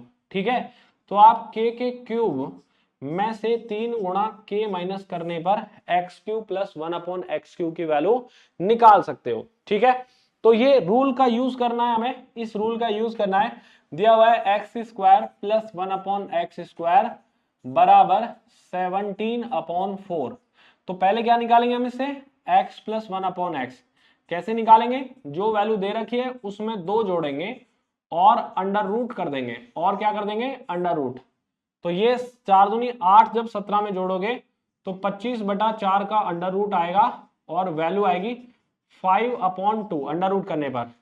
और अब अगर मुझे इससे x³ प्लस 1/x³ निकालना है, तो मैं कहूंगा कि जो x प्लस 1/x की वैल्यू आई है, जो x प्लस 1/x की वैल्यू जैसे k आई है, तो k के क्यूब में से 3k माइनस करना है, तो यहां पर हम लिखेंगे 5/2 के क्यूब में से माइनस करना पड़ेगा 3 गुणा 5/2। सॉल्व करने पर जो आंसर आएगा वही आपका उत्तर हो जाएगा। तो सॉल्व करते हैं, देखो नीचे 8 आने की संभावना है, तो 8 तो सब में ही दिख रहा है, 125/8 सॉल्व करता हूं मैं यहाँ पर, 125/8 तो आई है ये वैल्यू, माइनस 15/2 आई है ये वैल्यू। तो आप यहाँ पे 8 एलसीएम लोगे और 2 से ये कैंसिल होगा 4 बार, 60 माइनस करना 125 में से, 65/8 कोई ऑप्शन हो तो बताओ, सी ऑप्शन है। सॉल्व करने पर 65/8 आपका उत्तर आ रहा है। ठीक है, अगला सवाल देखते हैं क्या कह रहा है। ये मैंने इसका एक फॉर्मेट बनाया हुआ है पहले से ही, तो वो आप देख सकते हो। ये अपना अगला सवाल है, which of the following are या is factors of x plus y का cube minus x³ plus y³। अब देखो फॉर्मूले बेस्ड सवाल है, सिंपल फॉर्मूला बेस्ड सवाल है। आप लोग सीईटी पास किए हुए हो, ठीक है, सीईटी पास करने वाले स्टूडेंट्स को फॉर्मूले तो कम से कम याद होंगे ही आपको। तो मैं देखता हूं कि x प्लस वाई का होल क्यूब कितना आ रहा है, तो x प्लस वाई का होल क्यूब की बात करें तो आ रहा है x³ plus y³ plus 3xy into में x प्लस वाई, ये फॉर्मूला होता है x³ प्लस y³ का। तो मैं इसकी जगह जब ये लिख दूंगा, ध्यान देना, जब मैं ये लिख दूंगा इसकी जगह पर ये लिख दूंगा, क्योंकि ये फॉर्मूला तो इसके बराबर है, तो इसमें से और माइनस करना पड़ रहा है हमें, x³ माइनस y³। ये माइनस साइन के साथ में दोनों लेंगे तो दोनों माइनस के हो जाएंगे, यानी कि यहां कट जाएगा x³ से x³ y³ से y³, तो बचेगा क्या, 3xy इंटू में x प्लस वाई। इसको सॉल्व करने पर केवल और केवल ये बच जाना है। तो आप देखो कि 3 का मल्टीपल यहां पर है क्या, कोई नहीं है। x प्लस वाई का मल्टीपल है क्या, x प्लस वाई का भी नहीं है। एक्स वाई का एक्स वाई वैल्यू है, तो एक्स वाई, डी ऑप्शन यहां पर उपलब्ध है, तो डी ओनली, यानी कि बी ऑप्शन करेक्ट आंसर आ जाएगा। बड़ा ही खूबसूरत सवाल था एलडीसी 2026 का। ठीक है, चलिए 2024 का 2026 की बात चल रही है, लेकिन 2024 में सवाल आए तो हो सकता है कि 2026 में भी एज इट इज सवाल आपको देखने को मिले। ठीक है, अगला सवाल आपके सामने है, ये बताओ इस सवाल का क्या आंसर आएगा। कह रहा है कि the length of a rectangle is 30 centimetre and it's area is 720 centimetre square. It's area is increased to 1/4 times than original area while increasing its length only. The perimeter of the new rectangle is what? नए आयत का परिमाप पूछा गया है, क्या है। देखो मैं जो ये पढ़ा रहा हूं अभी दोनों लैंग्वेज में पढ़ा रहा हूं, इंग्लिश में और हिंदी में, दोनों बच्चों को ये फायदा मिलने वाला है। जहां मैं आयत बोलूंगा वहां मैं रेक्टेंगल भी बोलूंगा, जहां मैं ट्रायंगल बोलूंगा वहां मैं त्रिभुज जरूर बोलूंगा। ठीक है, तो दोनों लोगों के लिए फायदा मिलने वाला है। कह रहा है कि एक आयत की लंबाई 30 सेंटीमीटर है। ये आयत बना लेते हैं हम, ये आयत है अपने पास। ठीक है, अब सवाल समझने की कोशिश करना, बहुत ही अच्छा सवाल है। आयत की लंबाई दी हुई है 30 सेंटीमीटर, इसमें लंबाई दी हुई है, ये लंबाई है, एल से रिप्रेजेंट करते हैं इसे। इसका क्षेत्रफल है 720 सेंटीमीटर स्क्वायर, इसका क्षेत्रफल दिया हुआ है। तो आप जानते हो कि लंबाई और चौड़ाई को गुणा करते हैं तो क्षेत्रफल आता है। तो 30 से अगर मैं इसमें भाग दूंगा तो चौड़ाई निकल के आ जाएगी 24, 3 से 0 कट जाएगा, और 3 से 72 में भाग देंगे तो 24 आ जाएगी इसकी चौड़ाई, ऐसा हम कह पाएंगे। ठीक है, कह रहा है कि केवल लंबाई में वृद्धि करने से इसका मूल क्षेत्रफल 5/4 गुना हो जाता है। इसको हम क्या लिख रहे हैं, 5/4 गुना, 5/4 गुना, यानी कि ये जो एरिया है, ये जो एरिया है, ये 5/4 से गुणा करने पर, 5/4 से गुणा करने पर, यानी कि 4 गुना 4 से 18 बार 180, 180 का 5 गुना, यानी कि 900 मीटर स्क्वायर एरिया हो जाता है। कब, जब लंबाई मैंने चेंज कर दी। मानो लंबाई मैंने जो है वो L2 कर दी है, चौड़ाई मैंने कोई परिवर्तन नहीं किया है, चौड़ाई मेरी वही है 24, तो नया एरिया ये आ गया है। तो लंबाई क्या आई, क्या आई होगी, तो आप कहोगे कि 24 6 से कट रहा है 4 बार, 6 से कट रहा है 150 बार, तो 150/4 यानी कि 37.5 सेंटीमीटर इसकी लंबाई हो चुकी है। 37.5 सेंटीमीटर इसकी लंबाई हो चुकी है नई वाली। तो आपसे पूछ रहा है कि परिमाप बताओ क्या है। तो परिमाप कैसे निकालते हैं कि यार 37.5 लंबाई ये हुई और 37.5 लंबाई इधर भी होगी। चौड़ाई हमारे पास में 24 पहले थी, 24 ही अब है। ठीक है, चौड़ाई सेम है अभी। तो पेरीमीटर क्या होगा, चारों भुजाओं का योग। तो 37.5 75, 75 प्लस 48 जोड़ेंगे तो 123 आ रहा है। 123 करेक्ट आंसर है आपका, ए ऑप्शन। ठीक है, ऐसे ये सवाल करना था। तो आप देख रहे हो कि किस तरीके के, इस सवाल को करने से पहले एक बात आपको जान लेनी है। सवाल में देखो, अगर कोई एक राइट एंगल ट्रायंगल है और इससे कुछ दूरी पर दो एंगल अगर ऐसे हैं जिनका टोटल 90 डिग्री हो, मतलब एक एंगल थीटा है तो दूसरा 90 माइनस थीटा हो जाए, या इन दोनों एंगल का टोटल 90 डिग्री हो जाए, ये हाइट हमारे पास में h रही हो, और ये दोनों पॉइंट h से क्रमशः p और q दूरी पर हो, या फिर a और b दूरी पर हो, a दूरी पर ये और b दूरी पर ये, तो h की वैल्यू अगर हमें निकालनी है तो under root A B value आती है। ये हमारे पास में ट्रिग्नोमेट्री का एक फॉर्मूला निकल के आता है। ट्रिग्नोमेट्री में हाइट एंड डिस्टेंस से एक फॉर्मूला निकल के आता है, जिसको हम विस्तार से तो चैप्टर में ही पढ़ते हैं, लेकिन यहां आपको ये समझ में आनी चाहिए कि जब भी दो कोणों का योग अगर 90 डिग्री हो, अल्फा और बीटा का टोटल या दो कोणों का योग कभी भी 90 डिग्री हो, तो इन दोनों कोणों को कहते हैं पूरक कोण। इन दोनों को कोण को क्या कहते हैं, पूरक कोण। और पूरक कोण के केस में हाइट की जो वैल्यू है वो आधार से, ये एक पॉइंट ए दूरी पर है और दूसरा पॉइंट वहां तक का, ना कि ये दूरी पूरा पॉइंट बी दूरी पर है, तो एच की वैल्यू रूट ए बी होगी।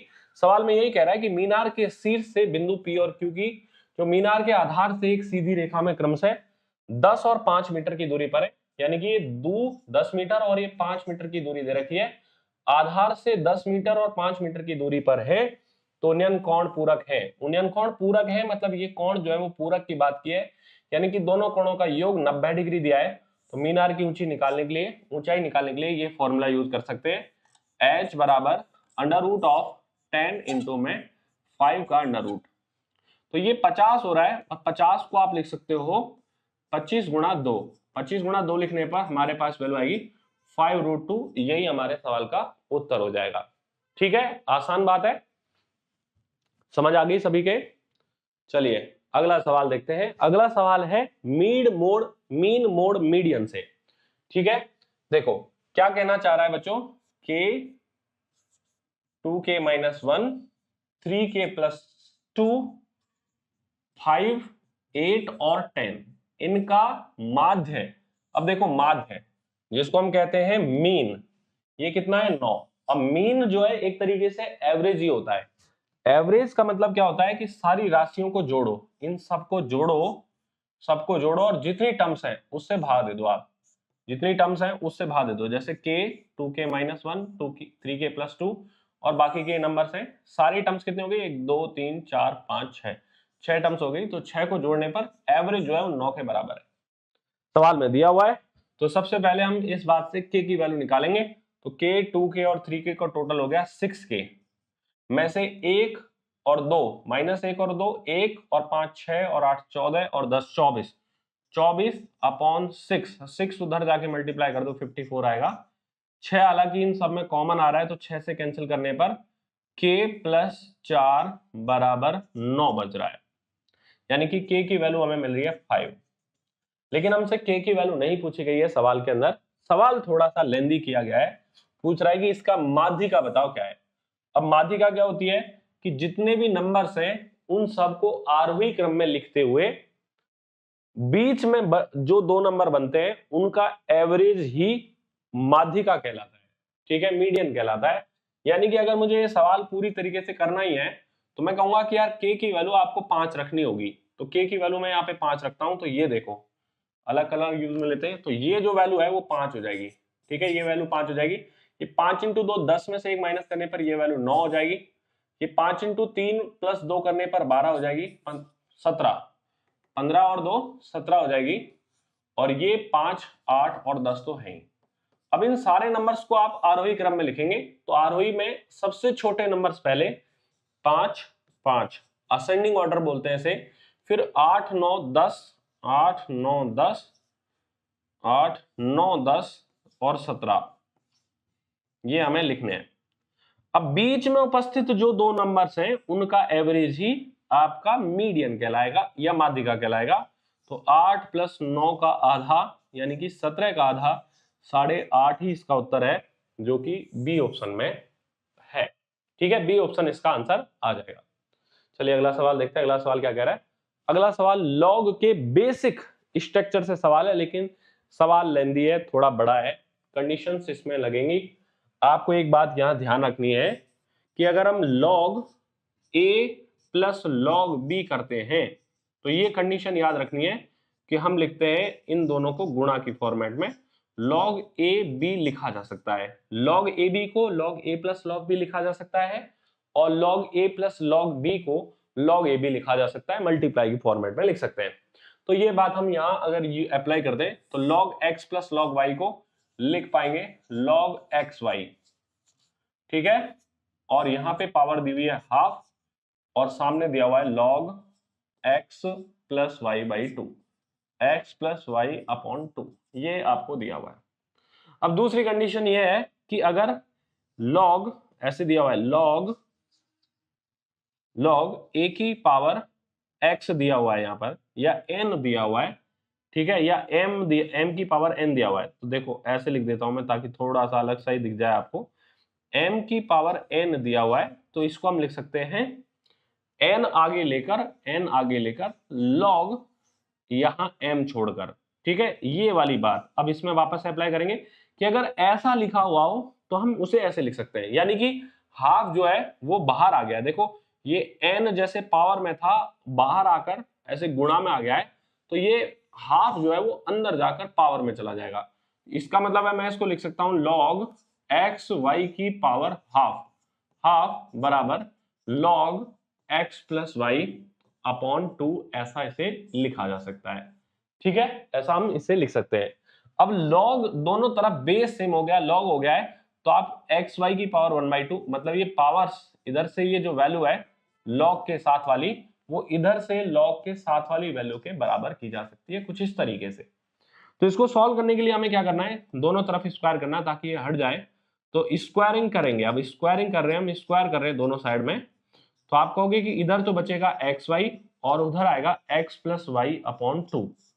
सॉल्व करते हैं, 2 को इधर ले जाएंगे तो 2xy बराबर आएगा x प्लस वाई, और इसको सॉल्व करेंगे तो x plus Y minus 2xy बराबर 0 हमें दिखेगा। ठीक है, ये हमें दिख रहा है अभी। अब आप कहोगे कि ये जो वैल्यू है, ये जो वैल्यू है एक्चुअल में, ठीक है, स्क्वायर किया था ना हमने, यहां पर स्क्वायर किया था दोनों साइड में, तो इधर स्क्वायर में लगा नहीं पाया, इधर मैंने स्क्वायर लगाया नहीं, कि स्क्वायर करेंगे तो एक्स वाई तो इधर रह जाएगा और इधर एक्स प्लस वाई अपॉन 2 का होल स्क्वायर होगा, मैंने सीधा ही लिख दिया। ठीक है, तो यहां इसको सॉल्व करते हैं, सॉल्व करने पर ये एक्स वाई आएगा और इधर X square plus Y square plus 2xy whole square open करने पर 2xy अपॉन हो जाएगा 4, ये 4 इधर जाएगा तो 4xy equal to X square plus Y square plus 2xy होगा। बहुत बड़ा सवाल है ये, ठीक है, ये बहुत बड़ा सवाल एक तरीके से पूछा गया है, लेकिन डिटेल से हम समझ रहे हैं। तो X square plus Y square, ये 4 स्क्वायर वाई उधर जाएगा, 4xy उधर जाएगा, तो हम लिखेंगे माइनस का 2xy बराबर 0 बचेगा, और ये फॉर्मूला है x माइनस वाई के होल स्क्वायर का बराबर 0। इस कंडीशन में x माइनस वाई बराबर 0 आएगा, यानी कि x बराबर y आएगा। ये हमारे पास में प्रॉपर इसका सॉल्यूशन है इस सवाल का, सी ऑप्शन। ठीक है, काफी लेंथी क्वेश्चन था, लेकिन लेंथी क्वेश्चन सिंपल था, इतना ज्यादा मुश्किल भी हम इसे नहीं कह सकते। आपको टाइमिंग की कोई कमी नहीं मिलती है राजस्थान वाले पेपर के अंदर, तो आप ये सवाल ऐसे करते, अच्छे सवाल भी आपको देखने को मिलेंगे एग्जाम के अंदर। ये जो सवाल है, ये जो सवाल है, ये एंगल पर बेस्ड सवाल है, आप इसमें एंगल की वैल्यू भी कुछ सोच सकते हो, उससे सवाल हो जाएगा आपका 100%। जैसे आप एंगल की वैल्यू 25 सोचोगे ना, तो ये 90 हो जाएगा, ये 0 हो जाएगा, ये 0 हो जाएगा और वो 90 हो जाएगा। तो वैसा करके भी आप आंसर लगा सकते हो, क्योंकि थीटा पर ये सवाल का आंसर डिपेंड नहीं कर रहा है, कोई भी वैल्यू आप यहाँ पर निकाल पा रहे हो, थीटा की वैल्यू कोई भी लोगे आपके पास आंसर आ जाएगा। लेकिन एक चीज समझना, हम ये समझते हैं कि कॉसेक थीटा बराबर हो जाता है सेक 90 माइनस थीटा के, या 90 डिग्री अगर इन दोनों एंगल का टोटल हो तो कॉसेक और सेक बराबर होते हैं, और टेन और कॉट बराबर होते हैं। टेन थीटा बराबर आप लिख सकते हो कॉट 90 माइनस थीटा, ये दोनों ही बातें सत्य हैं। ऐसे ही साइन और कॉस के बारे में भी लिखा जा सकता है, ट्रिग्नोमेट्री का बेसिक में ये बातें आती हैं और वहां से ये सवाल पूछा गया है। ठीक है, तो हम बात कर रहे हैं यहां पर कि कॉसेक और सेक वाली वैल्यूज को देखो ध्यान से, ये कॉसेक वाली वैल्यू और ये सेक वाली वैल्यू है। मैं ये कहूंगा बस कि क्या इन दोनों एंगल का टोटल 90 डिग्री है, क्योंकि थीटा और 90 माइनस थीटा का टोटल अगर 90 डिग्री आ रहा है तो आप कहोगे कि ये दोनों बराबर वैल्यूज हैं। तो मैं कहूंगा कि 65 प्लस थीटा और 25 माइनस थीटा का टोटल अगर 90 आ रहा है, तो थीटा से थीटा कट रहा है और वास्तव में 90 ही आ रहा है, तो ये दोनों बराबर वैल्यूज है, और बराबर वैल्यूज में एक पॉजिटिव वैल्यू है एक नेगेटिव वैल्यूज है, तो दोनों कट जाएंगी, यानी कि ये कटकर 0 हो गया। सेम हम कह पा रहे हैं कि टेन और कॉट में भी अगर इन दोनों एंगल का टोटल 90 डिग्री है, तो आप कहोगे कि हाँ यार 90 डिग्री है, एक प्लस का साइन एक माइनस का साइन है, क्योंकि 90 डिग्री एंगल पर ये दोनों बराबर होंगे, तो ये भी कटकर वैल्यू 0 आ जाएगी। सी ऑप्शन आपका करेक्ट आंसर है, ये रूल इसके अंदर यूज में लिया गया है। बात करते हैं अगले सवाल की। अगला जो सवाल है ये बेसिक मैथ से है। कक्षा में लड़कियों की संख्या लड़कों से एक कम है, मतलब आप कहोगे कि लड़के और लड़कियों का अंतर एक है, ऐसा सवाल में बोला हुआ है। ठीक है, और कह रहा है कि लड़के और लड़कियों की संख्या का गुणनफल 272 है। गुणनफल कितना है? 272 है। तो लड़कियों की संख्या बताओ क्या है? तो मैं कहूंगा कि 16 है, क्योंकि 272 के आप टुकड़े करने जाओगे, देखो गुणा में दो वैल्यूज 272 है और अंतर में एक है, तो आप टुकड़े कर लो, ऐसे टुकड़े करने जाओगे आप, तो देखो किसी, अब मैं वैसे तो मैं बता रहा हूं कि मुझे याद है कि 16 इंटू 17 272 होता है, तो मैं कहूंगा कि छोटा वाला नंबर जो है इनका अंतर एक है, तो छोटा वाला नंबर गर्ल्स का होगा, क्योंकि गर्ल्स कम है, तो 16 हमारा आंसर यहां पर दे सकते हैं। लेकिन आपको नहीं पता चल रहा है, तो आप क्या करो, इसके टुकड़े करो, इसमें किसका भाग जा रहा है? आप कहोगे कि 2 से जा रहा है इसमें, और इसमें 4 से भी जा रहा है, और इसमें 8 से भी जा रहा है, तो आप 2 4 8 ऐसे कुछ नंबर से भाग देके देखो, तो मान लो कि आपने 4 से दे लिया, 4 से 6 बार, 3 बचा, 4 से 8 बार आपने इसको दे दिया 4 इंटू 68। तो आपने कहा कि आप इन दोनों का अंतर 1 है, तो आप कहोगे कि सर इनका अंतर तो 1 नहीं है। तो आप इस 68 को और जैसे ही ब्रेक करोगे, 4 गुणा 17 में 17 चौके 68 होता है, तो इन दोनों के कॉम्बिनेशन से नंबर बन रहा है 16 और एक नंबर बच रहा है 17। ठीक है, एक नंबर बच रहा है 17। तो इन दोनों का अंतर अगर 1 आ गया है तो बॉयज की संख्या बड़ी 17 और गर्ल्स की संख्या छोटी 16 हम कह सकते थे। ये सवाल कोई भी इसके अंदर अलजेब्रा नहीं लगानी है, बस थोड़ा सा फैक्टर का काम करना है इस सवाल के अंदर। ठीक है, हालांकि अलजेब्रा निकाल के हम काम कर सकते थे, लेकिन वो लगानी नहीं है क्योंकि सवाल में बहुत ज्यादा कठिनाई हो जाएगी। वर्ग और एक समबाहु त्रिभुज के परिमाप समान हैं। देखो सवाल क्या कह रहा है अगला, वर्ग और समबाहु त्रिभुज, ये वर्ग है हमारे लिए और ये समबाहु त्रिभुज है, ये समबाहु त्रिभुज है। इन दोनों का परिमाप समान दिया हुआ है। परिमाप मतलब ये ए है, तो ये भी जैसे ये 4a है तो ये भी 4a होगा। तो एक काम करते हैं, यहाँ 4a आना चाहिए टोटल और यहाँ 3a आना चाहिए, तो 4 और 3 से भाग चला जाए ऐसा कोई वैल्यू मान लेते हैं। तो 12a मैंने मान लिया है, क्योंकि 4 और 3 से भाग चला जाए वो 12 वैल्यू होगी। तो 12 अगर इसको मानेंगे तो ये जो साइड है वो 3a 3a 3a और 3a आएगी, और इसमें 4a 4a और 4a आएगी, ऐसा मैं लिख पा रहा हूं। ठीक है, हालांकि इस सवाल में वर्ग का विकर्ण दिया हुआ है 12√3, वर्ग का विकर्ण दिया हुआ है 12√3, और अगर थोड़ा सा पढ़ते हम तो हमारा काम बन जाता आसानी से, लेकिन कोई दिक्कत की बात है नहीं अपने पास। कह रहा है कि वर्ग का विकर्ण, वर्ग का विकर्ण होता है ये, और ये होता है साइड गुणा √2, साइड गुणा क्या होता है √2। ठीक है, साइड √2। तो आप कहोगे कि 3a गुणा √2 करूं, साइड तो 3a है, गुणा √2 करूं तो ये 12√3 के बराबर आ रहा है, 12√3 के बराबर। तो 3 से काटूंगा 4 बार, यानी कि a की जो वैल्यू आ रही है वो 4√3/√2 आ रही है, ऐसा मैं लिख पा रहा हूं। लेकिन हमारी जो साइड है, साइड ऑफ त्रिभुज है, त्रिभुज की जो साइड है वो हम कहेंगे कि यार a की वैल्यू अगर मैं ये लिख देता हूं तो 4a की जो वैल्यू आएगी वो 4 गुणा 4, और इसे 4 से गुणा कर दे तो 4 से गुणा करने पर 16√3। देखो 4a की जो वैल्यू आएगी वो आएगी 16√3/√2, ऐसा हम लिख पा रहे हैं। तब त्रिभुज का क्षेत्रफल पूछ रहा है क्या है, तो सवाल बहुत ही जबरदस्त है। इसमें त्रिभुज का क्षेत्रफल जब हम निकालने जाते हैं तो ये आता है √3/4 एरिया, एरिया जब निकालते हैं एरिया तो √3/4 इंटू में साइड का स्क्वायर होता है फॉर्मूला, साइड का स्क्वायर होता है फॉर्मूला। हम लिखेंगे √3/4 इंटू में साइड का स्क्वायर, यानी कि इसका स्क्वायर हमें करना है। तो 16 का स्क्वायर करोगे तो 16 गुणा 16 लिखोगे, और √3/2 का स्क्वायर करेंगे 16 इंटू 16, तो ये 3/2 आ जाएगा। तो सॉल्व करते हैं, 4 इंटू 2 8 से भाई ये कट जाएगा 2 बार, तो 16 इंटू 2 32 गुणा 3 96√3 आपका आंसर आ रहा है। तो यही उत्तर होना चाहिए। हालांकि मैंने इसको थोड़े अलग तरीके से किया है। 96 कौन सा आंसर आ रहा है, एक सेकेंड, 16 इंटू 2 32 गुणा 3, हाँ 96√3 ही इसका आंसर आएगा। ठीक है, इसमें कोई ऑप्शन आपको चेंज करना पड़ेगा, 96√3 ही इसका आंसर है।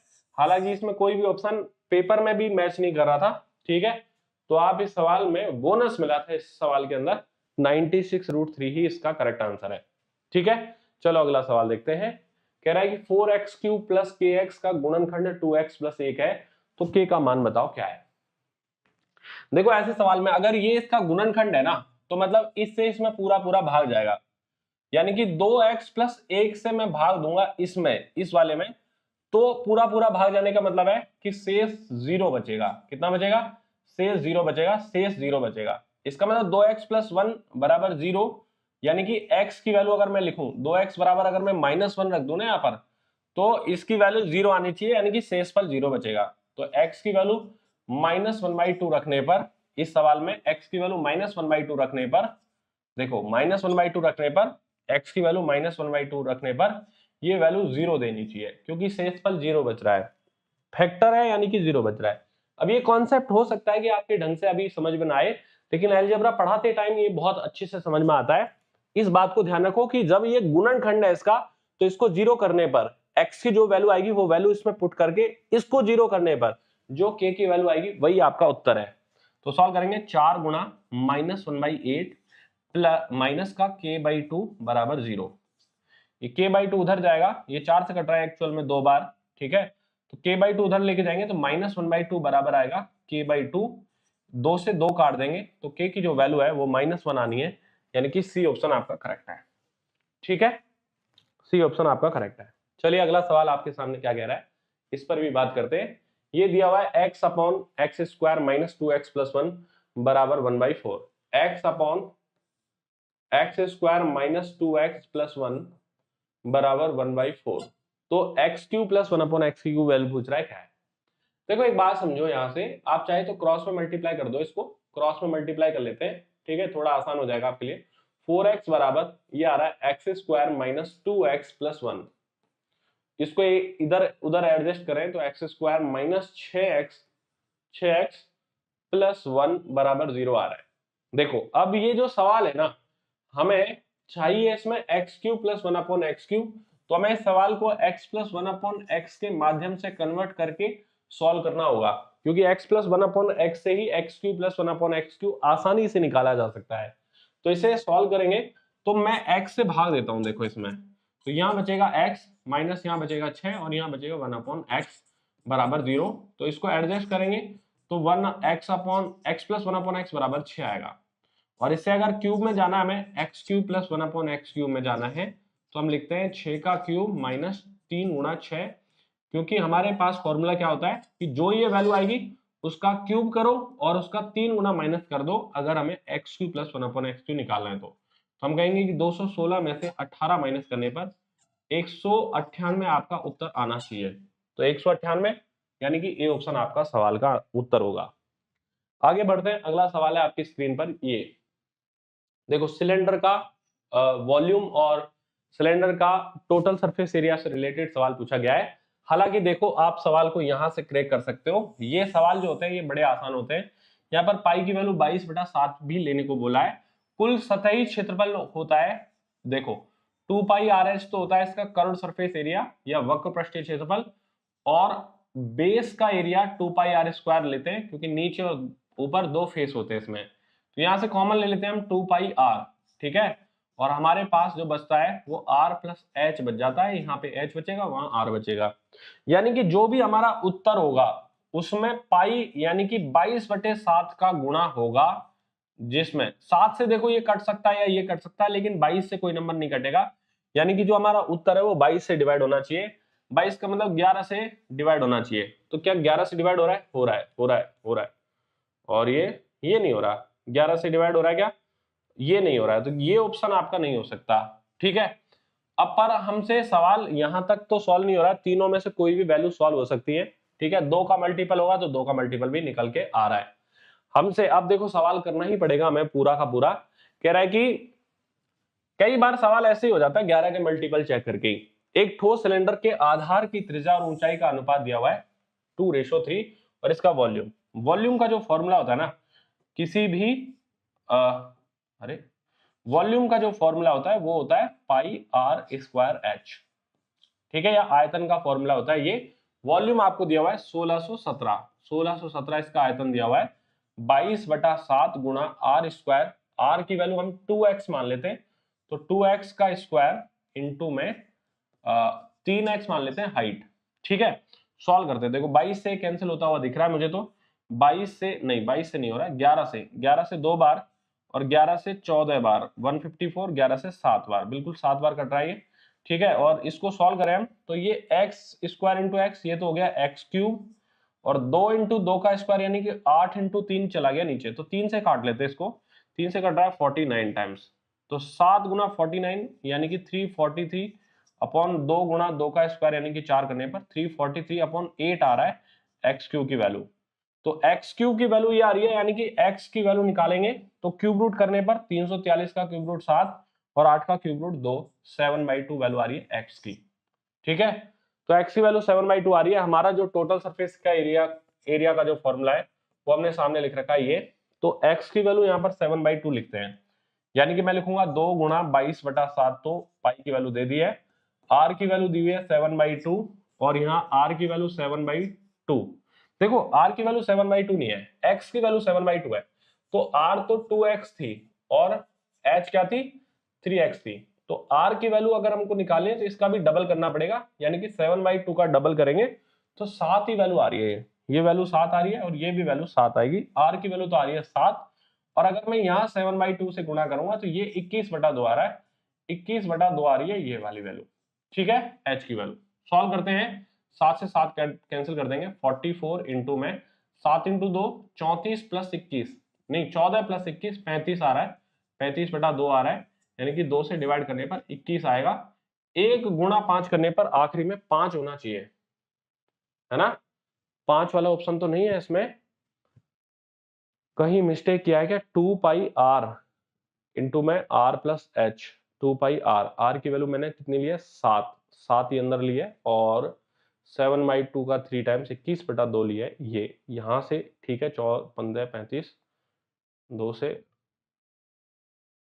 अच्छा ये वाला 2 तो रह ही गया ना अभी अपना, 22 इंटू 2, लेकिन ये 44 लिख दिया है और 44 में भाग देंगे यार, तो 2 से भाग देंगे तो 21 नहीं यार 22 बार जाता है भाई, 22 गुणा 35 करना पड़ेगा, तो 22 पंजे 110 और 66 और 11 77, यानी कि ऑप्शन आ रहा है 770, लास्ट में 0 वाला ऑप्शन आएगा।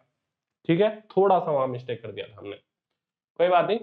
चलो सवाल कह रहा है अगला कि 384 सेंटीमीटर स्क्वायर सतह वाले एक बड़े घन को पिघलाकर प्राप्त सामग्री में कितने छोटे घन बनाए जा सकते हैं जिनमें प्रत्येक का सतह क्षेत्रफल 96 है।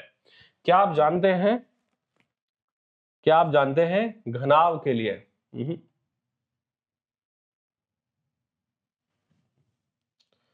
क्या आप जानते हैं कि जो घन होता है, ये जैसे घन है, इसमें ये साइड ए है और ये साइड ए है, ठीक है, और ये चौड़ाई भी ए है, तो इसका जो टोटल सरफेस एरिया होता है, टोटल सरफेस एरिया जिसे बोलते हैं हम, कर्व संपूर्ण पृष्ठीय क्षेत्रफल, वो 6a स्क्वायर होता है।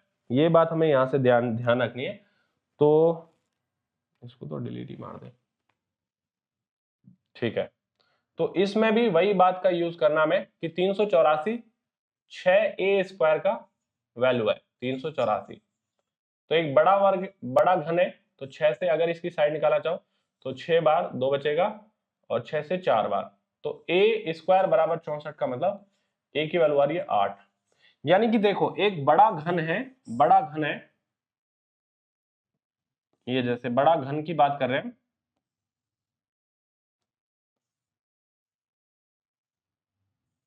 बड़ा घन है, ठीक है, इससे छोटे घन बनाने हैं हमें, वॉल्यूम की बात होती है कि कितने छोटे बॉल घन बनेंगे, तो उसमें वॉल्यूम की बात होती है।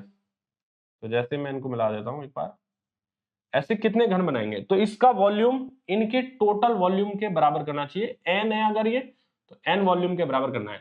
तो आप कहोगे कि इसका वॉल्यूम कितना है, 8 साइड है, तो 8 का क्यूब इसका वॉल्यूम होगा, वॉल्यूम होता है साइड का क्यूब, तो आप कहोगे कि 8 का क्यूब, 8 का क्यूब, ठीक है, छोटे वालों का क्षेत्रफल कितना है 96 है, तो 6, मतलब इसको अगर b मान ले तो 6b स्क्वायर बराबर 96 होने का मतलब b की वैल्यू 4 आ रही है, 6 से कट रहा है 16 बार, और b स्क्वायर बराबर 16 होने का मतलब b की वैल्यू 4 आ रही है।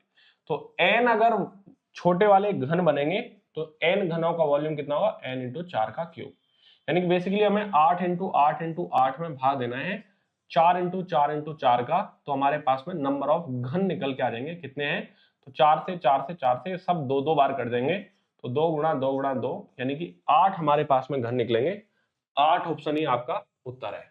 ठीक है, कितने घन बनाए जा सकते हैं, 8 बनाए जा सकते हैं। चलिए अगला सवाल है, अब एक दो सवाल और रहे अपने पास में, फिर ये पेपर खत्म हो जाएगा। मैंने डीआई वाले सवाल इसके अंदर नहीं लिए, बस केवल और केवल जो सिंपल अपने अर्थमेटिक या एडवांस मैथ वाले सवाल थे वो मैंने सवाल यहाँ पर लिए हैं।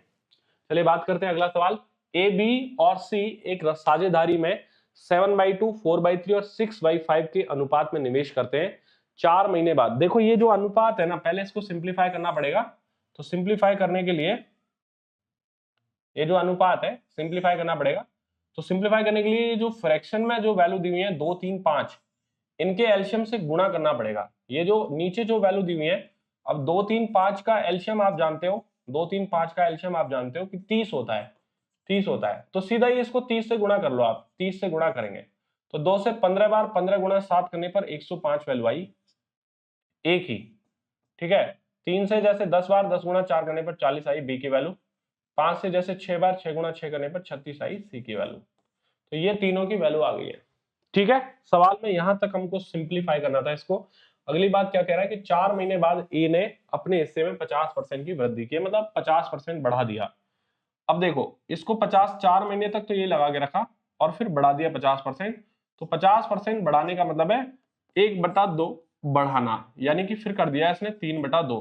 इस वैल्यू को मैं यहां से हटा दूं, ये हटा देता हूं मैं इसको यहां से।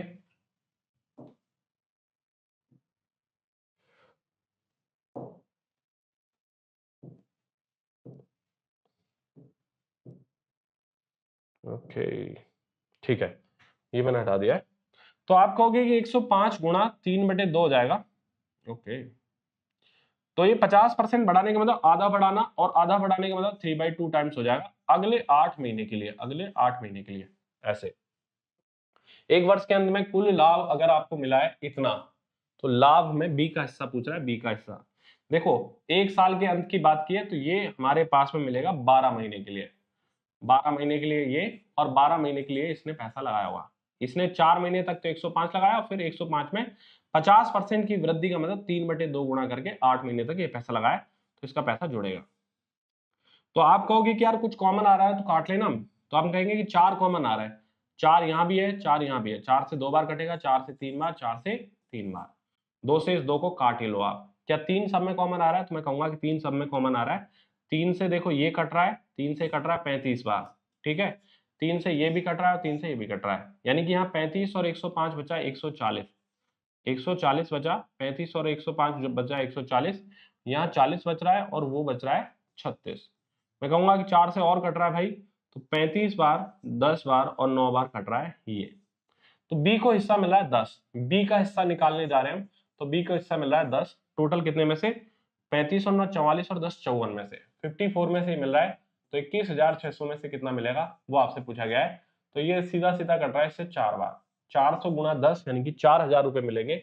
4,000 रुपए ही आपका उत्तर होगा इस सवाल का, जो कि पार्टनरशिप का एक अच्छा सवाल मानूंगा मैं इसे।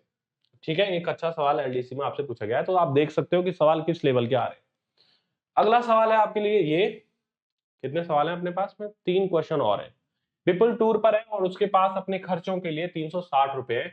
वह अपने टूर से 4 दिन आगे निकल जाता है तो 3 रुपए की कटौती करनी पड़ती है। मान लो कि पहले वो ए रुपए खर्च कर रहा था, ए रुपए पर डे खर्च कर रहा था, और उसके दिन थे एक्स, तो उसको टोटल 360 रुपए खर्च करने थे। लेकिन अब वो 4 दिन आगे निकल गया है, यानी कि x प्लस 4 दिन अब वैल्यू हो गई है, और उसके खर्चे में 3 रुपए की कटौती करनी पड़ी, यानी कि a माइनस 3 वैल्यू हो गई है ये। तो अब भी पैसा तो 360 ही खर्च करना पड़ रहा है। तो आपसे पूछ रहा है कि कितने दिनों का टूर, कितने दिनों के टूर पर है, यानी कि आपको x की वैल्यू बेसिकली निकालनी है। तो आप इस सवाल को ऐसे लिखने पर तो उलझ जाओगे। आपको करना क्या है, 360 के ऐसे टुकड़े करने हैं कि 3 कम कर दें और 4 बढ़ा दें तो भी उनका गुणा 360 है। जैसे यहां पर मैं सॉल्व करने की बात बताता हूं। जैसे 360 है ना, इसको क्या क्या लिख सकते हो आप पूरा देखो। 1 गुणा 360 लिख सकते हैं, 2 गुणा 180 लिख सकते हैं, 3 गुणा है ना 60 लिख सकते हैं, 4 गुणा 45 लिख सकते हैं, 5 गुणा 5 से भाग जा रहा है ना इसमें 72, 6 गुणा 60 लिख सकते हैं, और 8 से जाएगा इसमें, 8 से भाग जाएगा 45 बार, 45 लिख सकते हैं। ये 4 गुणा 8 गुणा 45 है, 4 गुणा तो 90 है ना, यहाँ पे 90 है, 4 गुणा ऐसे 90 लिख सकते हैं, 8 गुणा 45, 9 गुणा 20 लिख सकते हैं इसे, ठीक है, और 10 गुणा 36 लिख सकते हैं, या 15 गुणा 24 लिख सकते हैं, 15 गुणा 24 लिख सकते हैं। ठीक है, और कुछ नहीं बचा, यही लिखा। 20 गुणा 18 भी लिख सकते हैं, 20 गुणा 18 भी लिख सकते हैं। तो अब आपको थोड़ा एक आइडिया लेना है कि यार अगर मैं 3 घटा दूं और 4 जोड़ दूं तो कौन से नंबर में भाग जा सकता है। तो मैं कहूंगा कि अगर इसमें से मैं 3 घटा देता हूं तो 12 रह जाएगा, और इसमें 4 बढ़ा दूं तो 28। तो 28 से तो 28 का मतलब 7 से तो भाग नहीं जाता 360 में, तो ये वाला ऑप्शन नहीं हो सकता, तो इसको काट दो आप। ठीक है, अगर मैं इससे 3 कम कर देता हूं, इससे 3 कम कर देता हूं, या इससे 3 कम कर देता हूं और इसको 4 बढ़ा देता हूं, तो 24 से और 15 से दोनों से भाग जाता है। 24 और 15 का गुणा भी है, यहां पर लिखा होगा 24 और 15 का गुणा, 360। लेकिन यार ये सवाल तो इस तरीके से तो आपको टफ ही लग होगा, क्योंकि मैं तो कर पा रहा हूं यहां से खैर कि 24 और 15 दो वैल्यूज और मिल जाएंगी हमें, लेकिन आपको करने का तरीका देखो। फिर एक काम करना, आप इनको बराबर ही कर लो ऐसे, ax बराबर a-3 इंटू में x प्लस 4, ऐसे लिख लो आप, बराबर 360 है, ये आपने लिख लिया। सवाल अच्छा बन गया ये। हालांकि ऑप्शन से करते हैं ना तो ज्यादा अच्छी रहता है यार।